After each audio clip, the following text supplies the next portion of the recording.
Edgar Cayce's demonic prophecy of Russia and World War III exposed. For those of you who aren't familiar with who Edgar Cayce is or was, he was a supposed prophet, made a lot of predictions, tens of thousands, and one of them was about Russia in World War III. So there's an article here, and I'll post the articles in the show description. But it says psychic Edgar Cayce predicted Putin would save world from World War III. It's kind of a long article, so I'll just hit the highlights. But it says his predictions were made over 80 years ago in a series of world affairs readings about the future of world finance, world leadership, collective spirituality, and the important role Russia would play on the world stage. When asked in 1932 about political and economic trends in Europe, Cayce zeroed in on Russia, and here's a direct quote. Apparently, he said, Europe is as a house broken up. Some years ago, there's the experience of mighty peoples being overridden from the gratification and satisfaction of a few, irrespective of any other man's right. That peoples are going through the experience of being born again, and that is the thorn in the flesh. To many, a political and financial nation of Europe or the world question what is the name of that nation referred to? Answer Russia. People have been posting this and sharing this supposed prophecy. Cayce, it says here that Cayce spoke of Russia's role as being the hope of the world in a coming time such as this. It says, in Russia there comes the hope of the world, not as that sometimes termed of the communistic or Bolshevik, no, but freedom, that each man will live for his fellow man. The principle has been born. It will take years for it to be crystallized, but out of Russia comes again the hope of the world. So that's interesting that that would be said, and I'll get to why in a moment. Cayce was also asked what should be the attitude of so-called capitalist nations toward Russia, and he said, on Russia's religious development will come the greater hope of the world.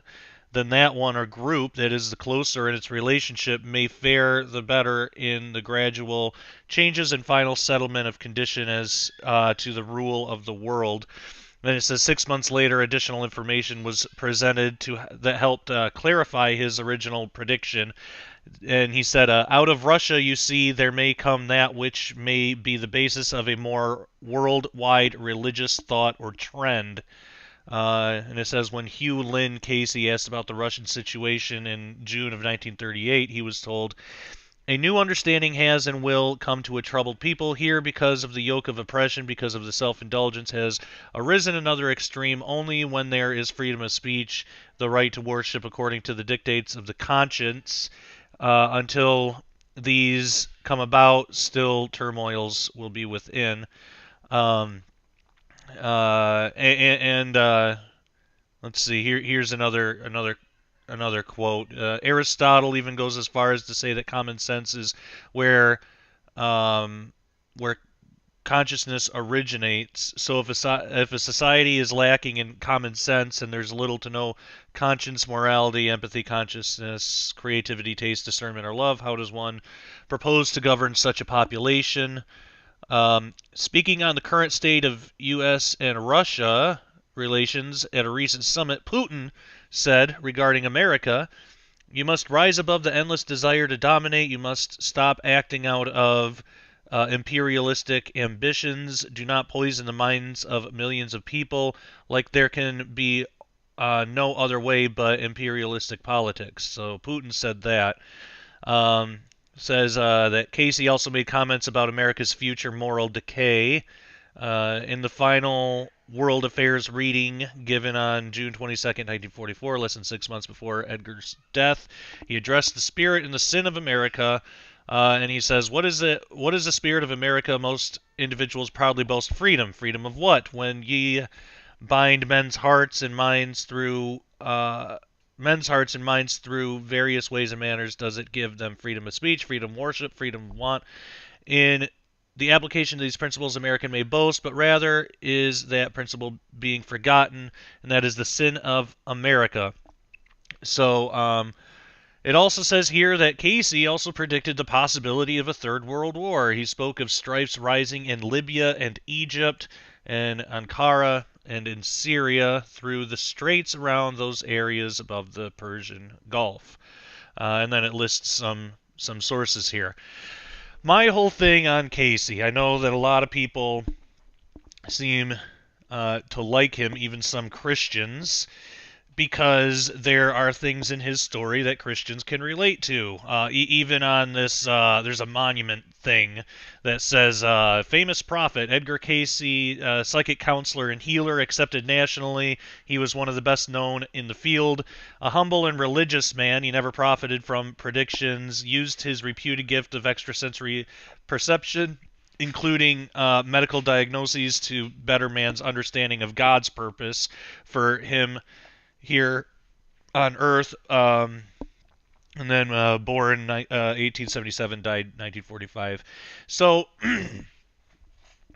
he was one of these people that in his so-called prophecies and in a lot of the things that he said, it seems on the surface like he's speaking from God or for God, or that there seem like on the surface, and it's deceptive. It seems like there's this Christian element, but it's not. I mean, there's stories that he like would fall asleep on a Bible and wake up and be able to memorize Bible verses and stuff.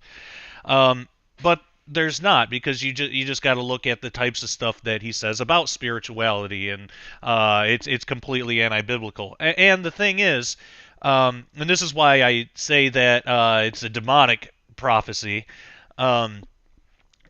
Two things, really. For one thing, there are a such thing as familiar spirits that will talk to people, and basically what a familiar spirit is it's an unclean spirit or a demon or something like that. It's an evil spirit that hangs around a certain place or a certain family, a certain lineage. It basically focuses on one thing for a long time, like hundreds of thousands of years.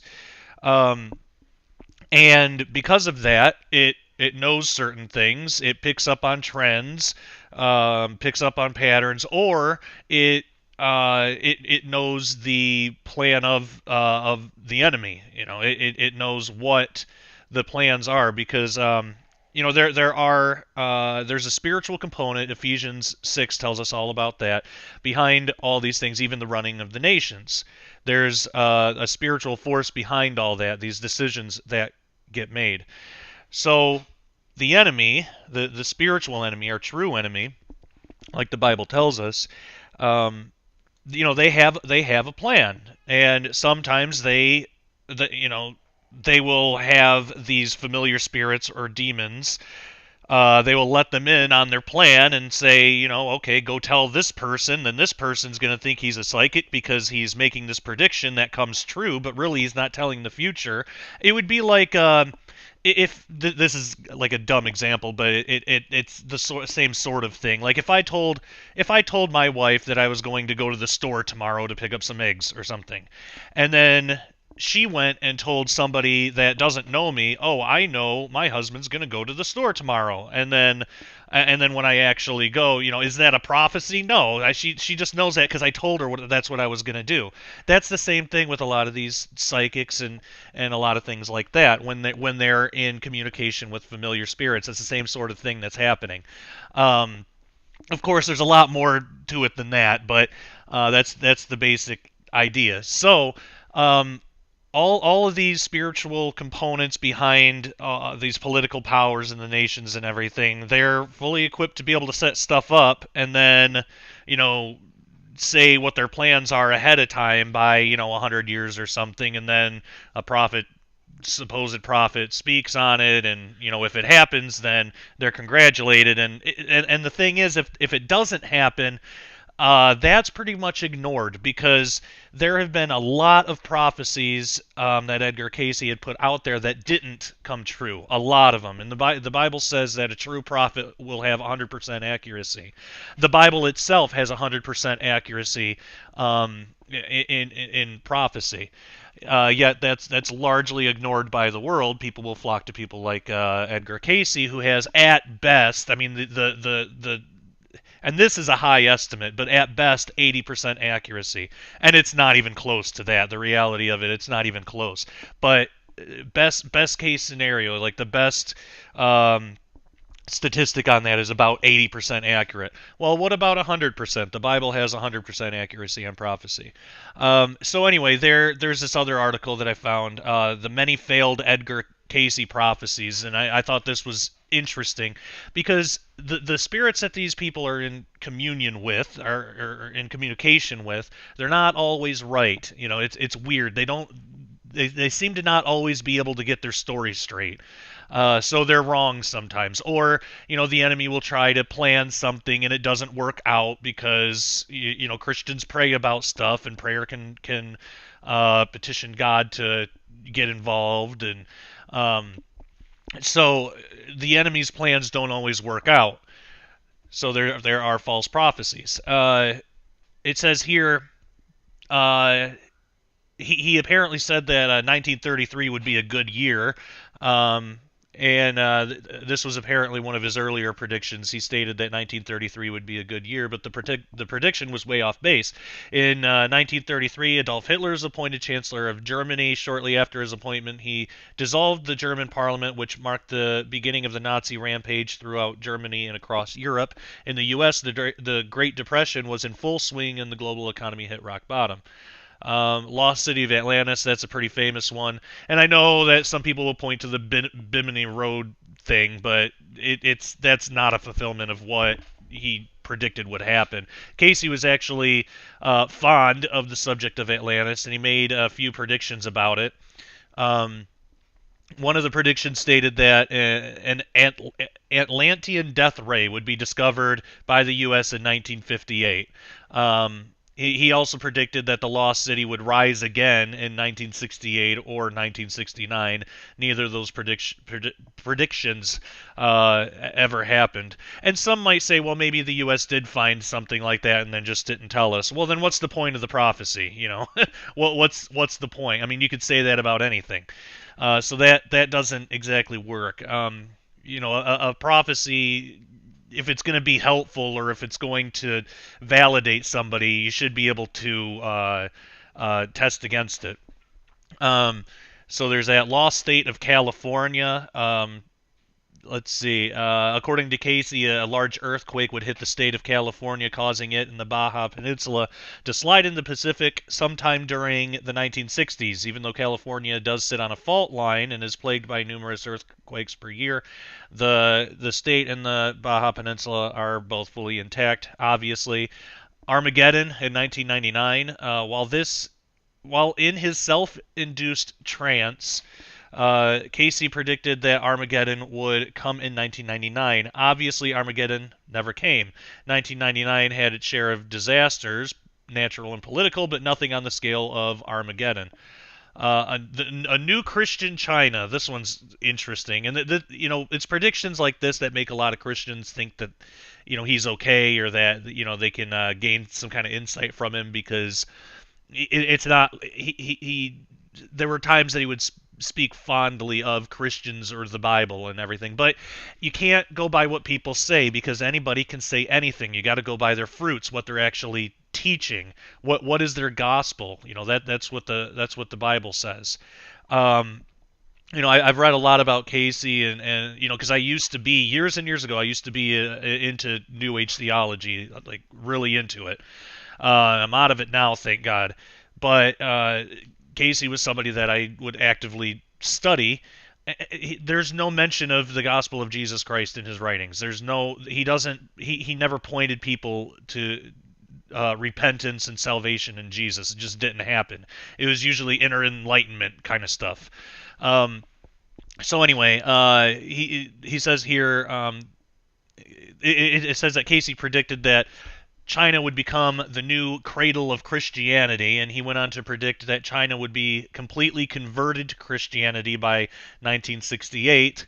Of course, just as his other predictions, Cayce missed the mark. Buddhism remains the most popular single religion in China since its introduction in the 1st century. Nearly 30% of the country is Buddhist. The number of Christians pale in comparison. Even today, Christians only make up 3 to 4% of Chinese population. So let's see. Out of the thousands upon thousands of Edgar Cayce's prophecies, only 40% can be considered even remotely correct, and even that percentage is open to debate. The other 60% were either too vague to interpret, multiple intent, or just plain wrong. Just as Cayce was not concerned with critics and skeptics, neither are his modern-day followers, according to this article.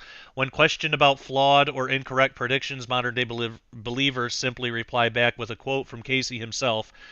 Prophecy is never given for any other purpose than as a warning. For this reason, a successful prophecy is one that has been averted and therefore doesn't happen. This and isn't that convenient? This also means that a successful prophet is one that you can never successfully prove as a fraud, no matter how many times they get it wrong. And this is something that sometimes I've heard this excuse before. That I call it the Jonah excuse, and there have been Christians that will they're false prophets, but they'll have some prophecy. It's usually about like a comet that's going to hit the Earth or something like that, or an asteroid. They'll have like some prophecy about it, and then it doesn't happen, and then they say, well, and basically enough people must have repented, so it didn't happen. Yet there's no evidence of it. I mean, America is still morally declining. There's just and they'll use Jonah as the excuse because Jonah was a prophet. He was given a prophecy about Nineveh, and then the whole whale thing happened, and all that. But at the end of the story, he got to Nineveh. He told them the prophecy, and they all repented. All of them, like the whole people group, they all repented. They turned toward God, and thus the judgment wasn't needed because it was a warning. So people that use the Jonah excuse, not all of America has repented. I mean, if anybody even repents based on a prophecy like that, I mean, you don't hear enough. There isn't enough people. Like it's not all of America. Because they'll say that these comments are caused by or whatever doomsday scenario they're trying to say, are caused by the morality or the immorality of the country. Yet it doesn't take the country repenting to avert it. That doesn't make any sense. So they're trying to make excuses for their failed prophecies, and that's exactly what Edgar Cayce is doing or did here by saying a successful prophecy is one that doesn't need to be fulfilled or whatever because a disaster is averted. No. And in fact, the Bible tells us what an accurate prophecy is and what to do about false prophets. Deuteronomy 18:20 through 22. But the prophet which shall presume to speak a word in my name, which I have not commanded him to speak, or that shall speak in the name of other gods, even that prophet shall die. And if thou say in thine heart, how shall we know the word which the Lord hath not spoken? When a prophet speaketh in the name of the Lord, if the thing follow not, nor come to pass, that is the thing which the Lord hath not spoken, but the prophet hath spoken it presumptuously. Thou shalt not be afraid of him. Okay, so don't fear those prophets. That's what he's saying. They have a track record of being wrong, and it's not from God.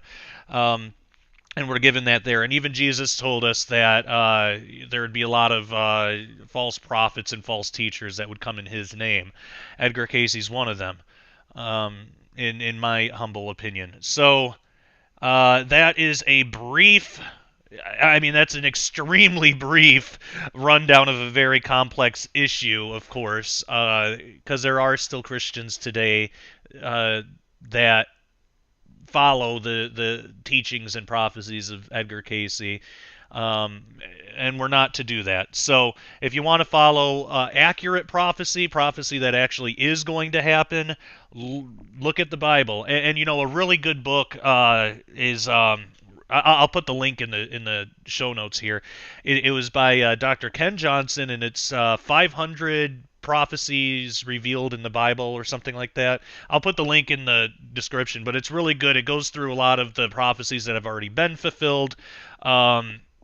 And I mean, there are hundreds of them, and I mean, some of them are so specific, right down to the day. You know, you don't even need the vagueness of Edgar Cayce to try to, or Nostradamus, or any other false prophet like that. It's incredibly specific, and it's 100% accurate. So Ken Johnson has done an excellent job, and we even did an interview with him on the Sharpening Report back when we did that interview. It was just called The Sharpening. But if you look up The Sharpening, Ken Johnson, Bible Prophecy Revealed, or maybe it's just Prophecy Revealed, you'll be able to find that. It's an excellent interview. It's one of the most popular ones that we've ever had. And it's because it's true. So check it out. And I want to know what you guys think about this. I want to know. What do you think about Edgar Cayce, and what do you think about his prophecies, and especially this Russian World War III thing? I suspect the enemy had a plan for Russia all along, and you know, they had one of their lackeys go and tell Edgar Cayce so he could make a prediction, and you know, and it seems that they did that a lot to the guy. So not all of them came true, not all of them worked out. Is this going to be one that does or not? Is the enemy going to fulfill his plans or not? What do you guys think? And if you haven't already, please subscribe. If you like videos like this and discussions like this, go ahead and subscribe. That would be great.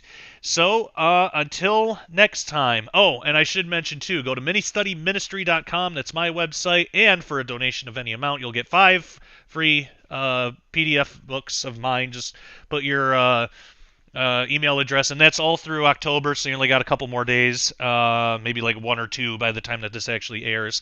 So also, any order made at Neshama Essentials, that's my wife's company. Best aromatherapy and health and beauty products you'll find, and most affordable too. Any purchase there, it's the same deal, 5 free PDFs, and you only have a couple days left because it's just through October.